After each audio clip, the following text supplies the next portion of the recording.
artists across the globe, primarily, but not exclusively, in Latin America, in the Caribbean, in Africa, in the Middle East, in Asia, and in Eastern Europe. We work with artists across all disciplines, and we have a very expansive approach to what we consider creative work, which at times has taken in media, journalism, philosophy, literature, theatre, really, you name it.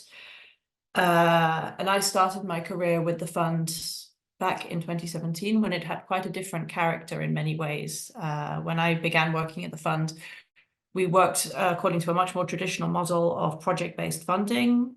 We had open calls based on specific themes and geographies, which would be granted based on a project proposal and a budget, and that would then be monitored until the end.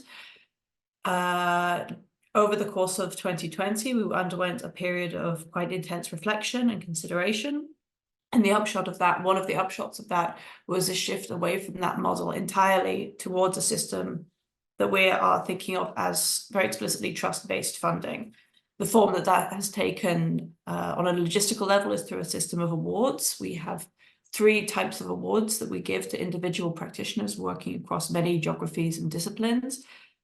These are the SEED Awards, which are 100 awards per year of €5,000 per award, given to a young or emerging artist in the first 2 to 5 years of their career as a socially engaged practitioner. We have mentorship awards, which are somewhat larger awards of €10,000, which are given in combination with participation in a very tailored mentorship program and peer-to-peer learning program to artists who are slightly further ahead in their development as practitioners. And we have our biannual impact awards, which are awards of €50,000 awarded to artists who are making a real tangible impact on the societies around them. What all of these awards have in common is that the funding received through them is entirely unrestricted. We do not ask at any stage for budget proposals. We do not ask at any stage for financial reports. And the applications process has been intentionally made as open and accessible as possible. So we have options to apply via a short video where artists introduce themselves, and we don't ask for any kind of complex planning or expression of impact or outcomes in the applications process. So this has been a fantastic and challenging thing to work on from an ME&L perspective, because of course it throws a lot of the standard assumptions of monitoring, evaluations, and learning out of the window. What we realized relatively quickly was that we had to redesign what MEL would be for us, having given away the crutches of just checking up on whether or not a person had done the thing that they said they were going to do. That took a period of, again, very intense reflection, and we kept coming back to this notion of trust, and at the same time to the notion of the effective encounter and of a real moment of connection and learning, and what that can bring in terms of communicating knowledge from an artist to a funder, and how we can use that knowledge as a funder to learn and advocate for ourselves and for the way that we work, perhaps to even influence other funders to make a similar switch towards trust-based funding. And this brings us really to, I think, the core question of this panel of quality and quantity, because these are then methodologies that require an absolute focus on quality, that we meet every artist that we speak to as an individual. We meet them where they are. We speak to them often on Zoom and do very qualitative research based on these conversations. But at the same time, with around 150 awardees each year on different levels, there are practical challenges to creating that kind of meaningful, tangible relationship with every single one of these awardees. So a big question for us is, how do we achieve this kind of quality and trust at scale? Part of that has been just shifting our paradigms to a space of unconditional trust. We simply assume trust unless we have been given extremely good reasons to doubt a particular person, rather than the other way around. Part of it has also been based on learning a bit more about how to do sampling. We've begun inviting representative samples of each cohort of awardees to speak with us over a period of 3 years, annual 3-year conversations, which are a huge part of the monitoring and evaluations that we do.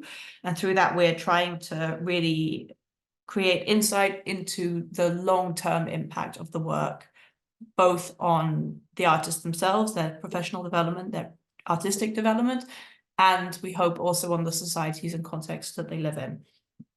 But I think it's still a real and open question how we merge the insights that we get into something that is more tangible across so many people. I guess I'll wrap up soon because I think it's better if we go straight into the discussion, but maybe just to end by saying that one of the wonderful side effects of having this trust-based model, we've realized, has been the potential for so much more collaboration. Having a relationship with the artists we support based on trust has created the relationships necessary for us to collaborate on events, on programs, on completely new types of work.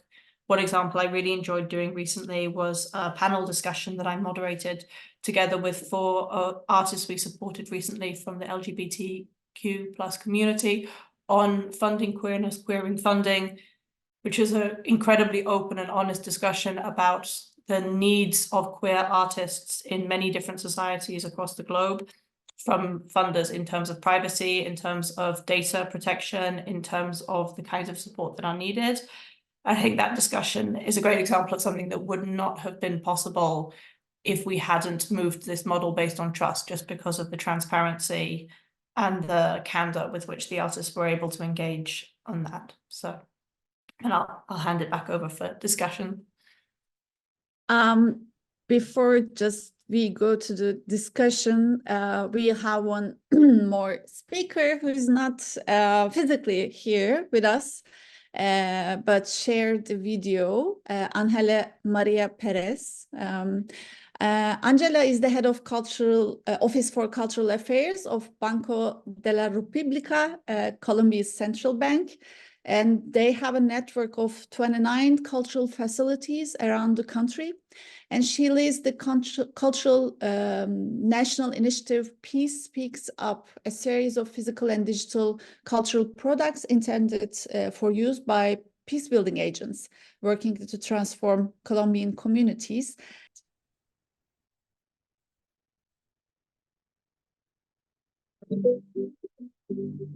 Hi, I'm Angela Pérez Mejía, head of the Office for Cultural Affairs of Banco de la República of Colombia, where we have been working for more than 7 years in the project Peace Speaks Up, which seeks to strengthen cultures of peace in Colombia through artistic and cultural actions.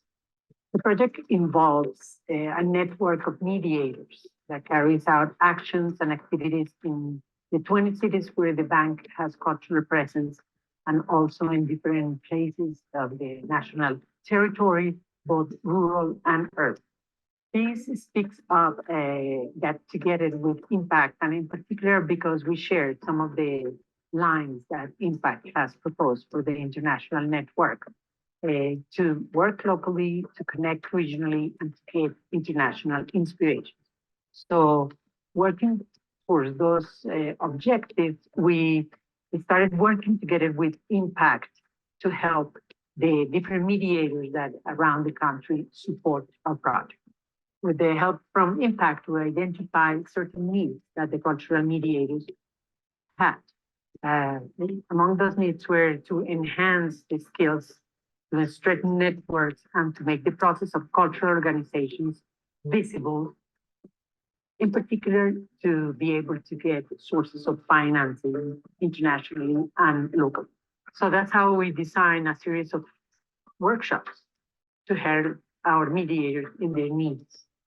In 2020, we began the Imagining Together from Colombia workshop that allowed the meeting and joint reflection between 30 local initiatives and their connections to international dialogue. The power of networking was highlighted as the best alternative to address challenges and enhance impacts in communities. All organizations share the certainty that their work generates positive changes in their communities and promotes dynamics of peaceful coexistence.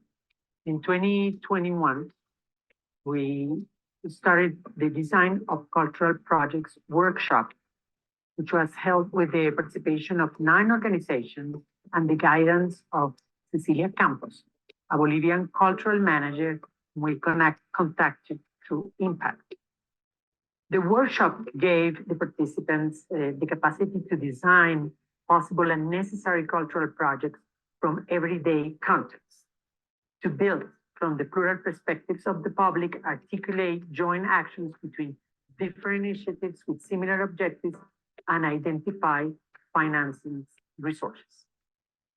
Between 2022 and 2023, the process continued with 6 of the 9 organizations participating in the previous phase to access a seed fund granted by Impact to carry out a specific action and present their project to sponsoring companies.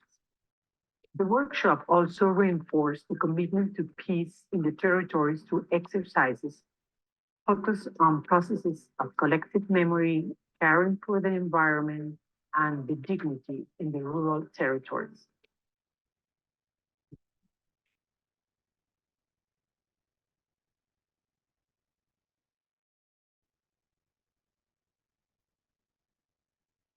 El apoyo que se ha recibido al proyecto La Paz se toma la palabra en términos de proceso para formular proyectos, para contar con este acompañamiento. Lo que nos ha facilitado es continuar y recibir un impulso, un aliado, un abrazo de esperanza por parte de la Sugerencia Cultural para continuar este camino de promover la reconciliación ambiental. Islam Colombia le agradece muchísimo por el apoyo, por todas las sugerencias también que nos han brindado para consolidar nuestro proyecto.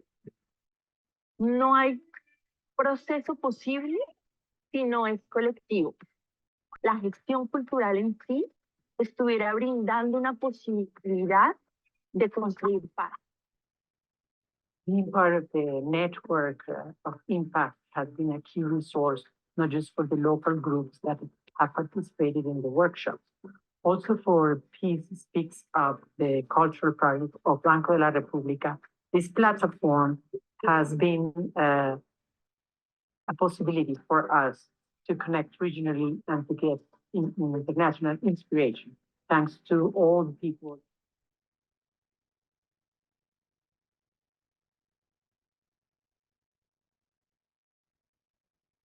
Okay. Yeah, we thank Angela for sharing this. In the chat, there was a question to me. In the video, it was Angela Maria Pérez from Colombia, and we watched a project, Peace Speaks Up, as a governmental body funded project, and how the project's funding create positive change within the community of Colombia by the grantees.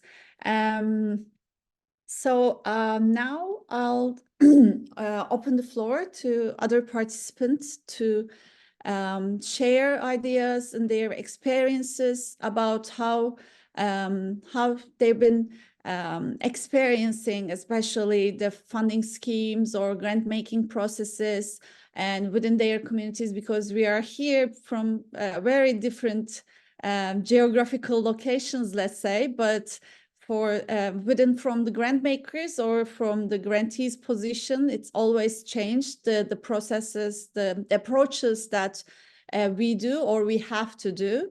So we can, if you want, I know that Cecilia is, she told me that, sorry, she worked with Angela in this project, Peace Speaks Up. If you would like to share your experience or the insight, the learnings from this project in terms of trust-based philanthropy, it would be really nice to hear you.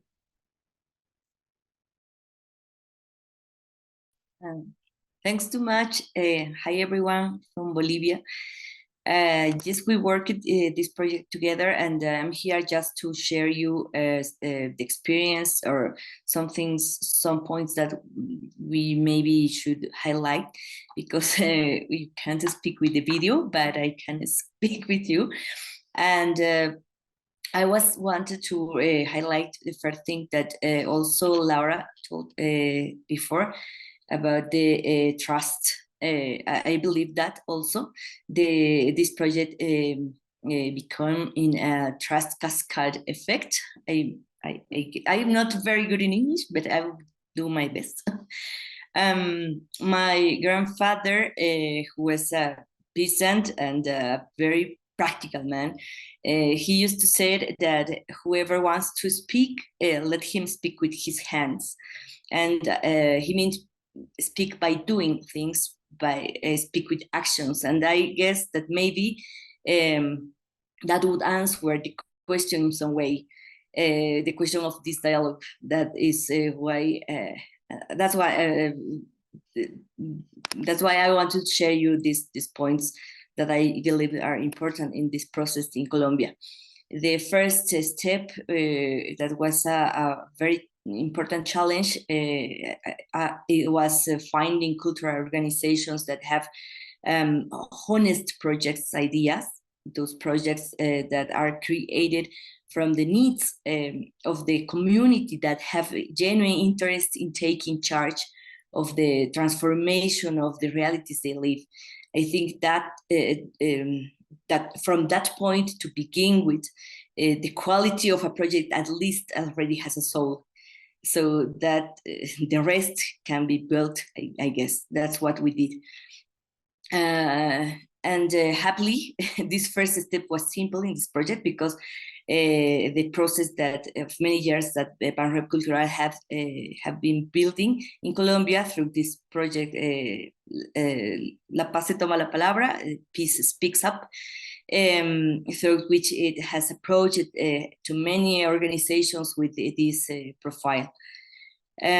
So the second step important here was the signature projects, accompany the signing these projects from the legitimacy of those who imagine this project to make them operable, because we guess that it's also very important to have to look for funds. So many of these projects were just ideas, very, very good ideas, but they weren't written down yet. So a big part of this project has to convert, to make all these beautiful ideas in something truly. And the third step, and I think this is very highlightable, the most important part of it, was to support these emerging projects to find dialogue with other organizations who perhaps without that support would never open the doors to them. They maybe will not open the doors, not only to give them the opportunity for funds, but initially to get to know them and listen to their proposals, or try a first joint action. And here, I guess, I really highlight the commitment and support of Banrep Cultural, which took on the ask of representing these projects to other organizations, supporting them, to give them at least one meeting with them. The guarantee that Banrep Cultural provided was very valuable for and the credibility of these organizations with emerging projects. No? So we have knocked the doors not only of cultural organizations or cultural founders, but also other organizations that work on thematic approaches like human rights, peace building, the environment issues, children's rights issues. Not only to explain each cultural project we have made, but especially to show them that through culture and arts, it's possible to generate social transformations and build peace. Oh, thank you, Cecilia. It was so nice to also hear from you about the project we watched in the video. I think you touched some very important pillars of trust-based approach, like don't make it difficult and in time consuming for grantees, for the people have in their mind good project, good ideas. So funding mechanisms should be more reachable, and also should do their homework about getting to know and making the cut in the grantees process, because they need to focus on what they wanted to do, their projects inside. And yeah, be transparent and responsive. It's very important because we are not in a world after post-COVID where the power positions is still same, like the grant makers and the grantees. So it is important to be reachable. I think if anyone here like me did lots and lots of applications for grant process, they know how sometimes painful to just explain yourself, your project, your ideas in the grant maker's term. So I think this is one other thing. I see Sydney nodding because we kind of did lots of couple of, let's say, application in my previous job.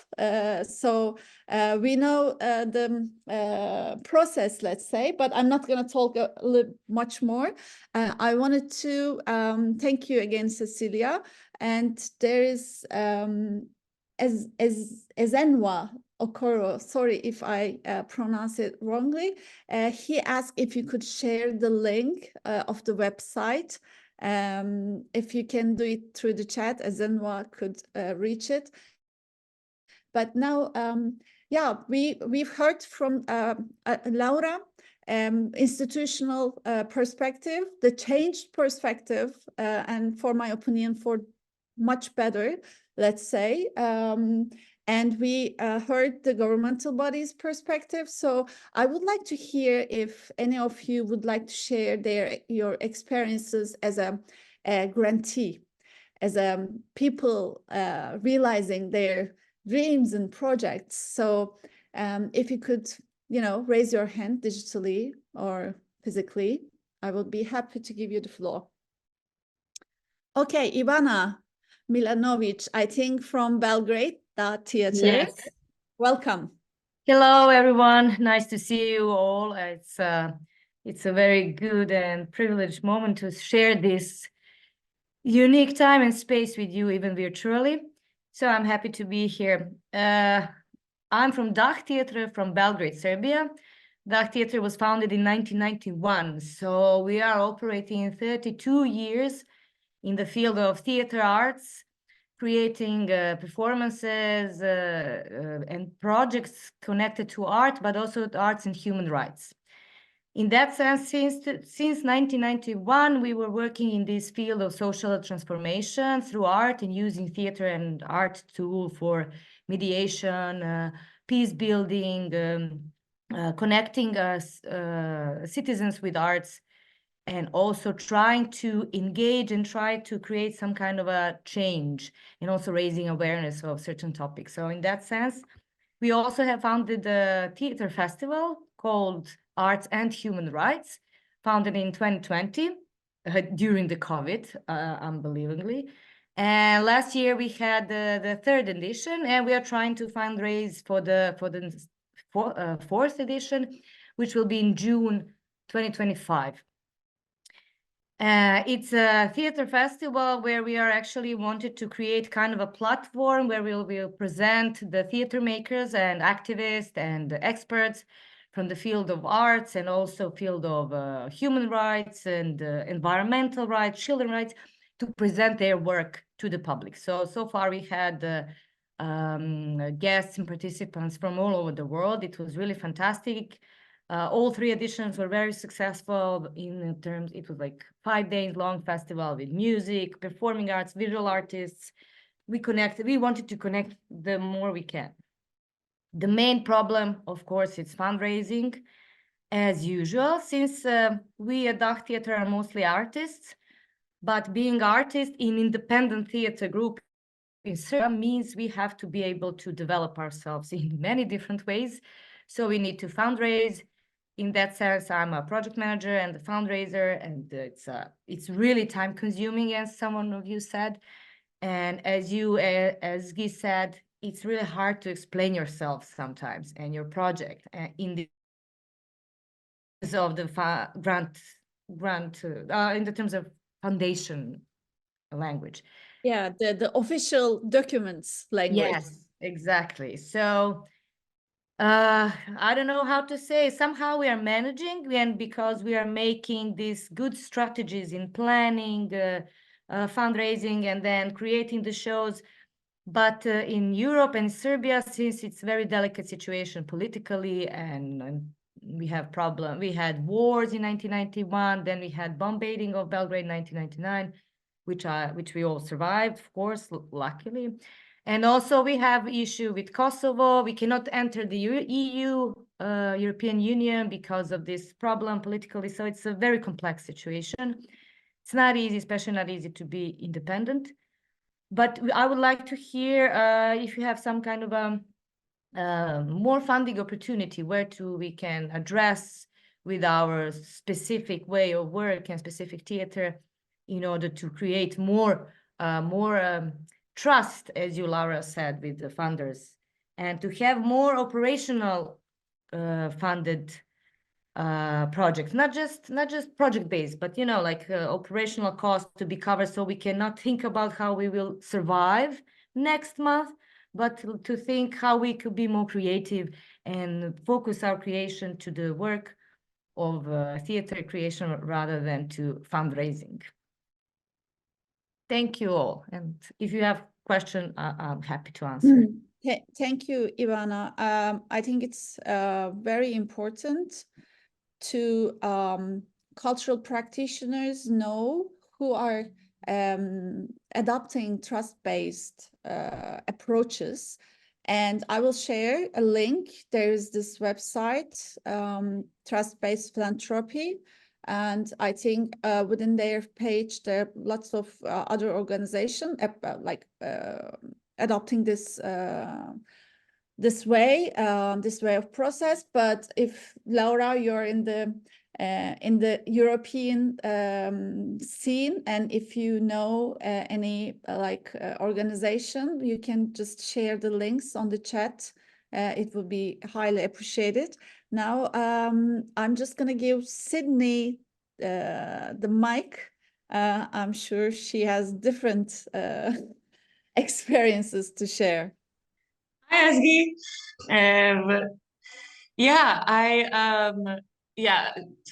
Finding fundraising as always. It's a job in itself, which is kind of why I'm here. I do a lot of that for impact, and I was doing that with Ezgi as well.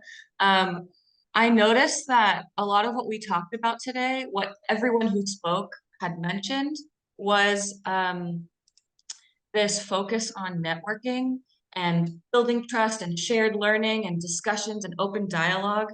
And I find that so powerful because that's something that Impact does, like almost in all of our programs that we're trying to fund. It's a lot of, a platform of networking, of bringing all of these artists and practitioners together to do shared learning and to build the field and to, learn from each other and get better at this and talk about how we're actually practically making social change. My question, I guess, is how do we talk about that and how do we sell that? What is networking a means to a sort of end that I should be writing about, or is it more the end in itself? That's something I struggle with.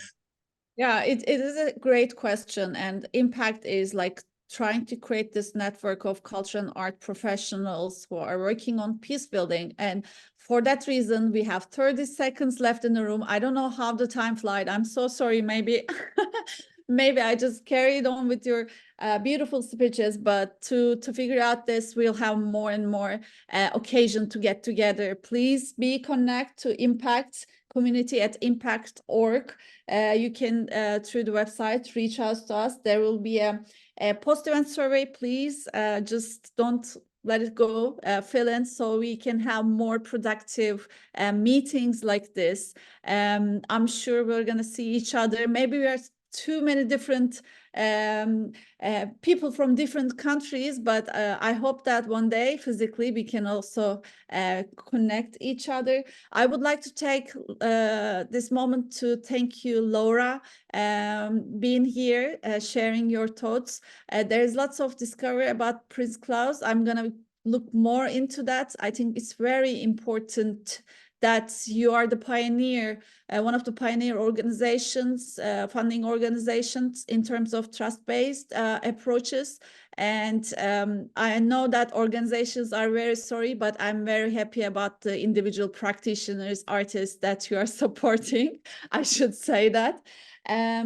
For that, if you would like to, I don't know, share one last word or I don't know, sentence. Yeah, sure. Thank you so much, all of you, for listening. And it went by so fast. I'm sorry I spoke for so long, because I would have liked to hear from more of you, but it's always like that in these sessions. But yeah, I wanted to say that I wish there were more organizations that I could point you to. I wish there were more organizations that did trust-based funding for artistic organizations instead of for individuals. And I hope that we are going to be the beginning of something. That's what the Prince Claus Fund is doing, and what a few other organizations in different places around the world are doing, is a pilot that is showing that things are possible, that things are thinkable, that things are doable, and that we can move out of this paradigm of control and this sort of need for funding organizations to feel like they are in control of something through this kind of like nitty-gritty project-based work. Because I think that control is fundamentally an illusion, and once we can just let it go, then we'll all be in a better position to do incredible work and to make the world a better place. So thank you so much. Thank you. And the program is continuing on the main room, so let's join the others there. Thank you so much for being here. Hope to see you again. Bye.